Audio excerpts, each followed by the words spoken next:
Good afternoon, everybody. I'll just make some opening comments and then let the professionals make some more detailed comments. Firstly, the ship remained largely stable overnight with no apparent deterioration in its condition.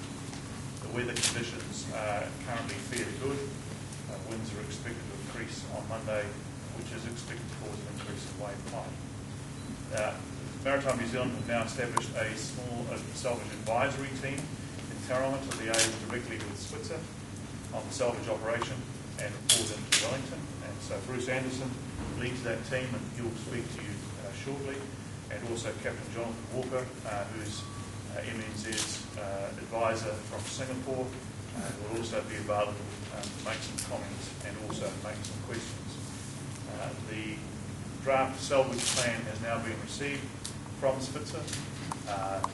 I've been advised that it's always a draft salvage plan that gets continually updated, but that process is now underway. There's a salvage team of around 20 people being assembled. Some of them are here now. In fact, most of them are here now, and they're mobilising experts from around the world. Securing the vessel and transferring the oil from the vessel in particular remains a very key priority. In terms of oil on the water and the oil spill recovery operation, aerial observations today indicate a slowing in oil flowing from the vessel at this time. This morning there were only isolated patches of oil, but I understand this afternoon there has been some signs of new oil in the water.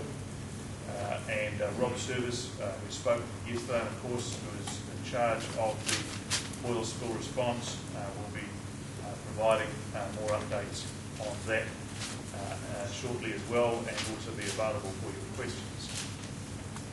An update on the resources available. We now have close to 200 staff at the Incident Control Centre, including from Maritime New Zealand, the National Response Team, regional and local councils, Dock, Forest and Bird, Massey University and Waikato University. We have technical advice and support in the country from the UK, Australia and Singapore, and also from Holland. We have 500 New Zealand Defence Force personnel either here or on standby. We've received national and international offers of further assistance and equipment. And this is to be expected under reciprocal memorandums of understanding.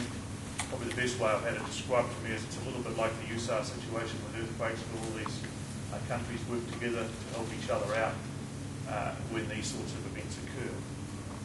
We have 4 Navy vessels and an Iroquois helicopter from the Defence Force, 2 oil recovery vessels sourced from Auckland and Picton, 2 ocean-going vessels, 2 supply barges, and about 1,200 metres of ocean-going booms from Taranaki and Australia, either here or on the way. The Awanui, a fuel tanker and tug, is has been deployed from Auckland. That should be here late this afternoon. Also a tug, the Karoki, from the Port of Auckland. A draft salvage plan, as I said, has been prepared. 747 has been chartered by Switzer from a freighting aircraft and is on its way here with about 82 cubic metres of salvage equipment from Switzer's main Sydney warehouse. The second flight of equipment is being managed by the RNZA through one of the Hercules aircraft. That includes things like air compressors, power generators, chains, shackles, ropes, tools and all the removable equipment. A full spread of salvage equipment is in place and becoming in place. Even if certain pieces will be used, they will still be here in the interest of being available for every option. They've also, Smith's also bringing across a Bell 214 heavy lift helicopter, being prepared for the task of flying equipment from Tauranga out to the ship, and that's in the process of arriving currently. And we have currently about 15 salvors in place, and as I said earlier, that will swell to 2025. In terms of the wildlife, Kerry will speak about that shortly. The latest advice I have is that we've had 7 birds oiled and being treated, and we of course have the centre set up on the mainland and on Motuki Island, with 85 personnel working in 14 teams.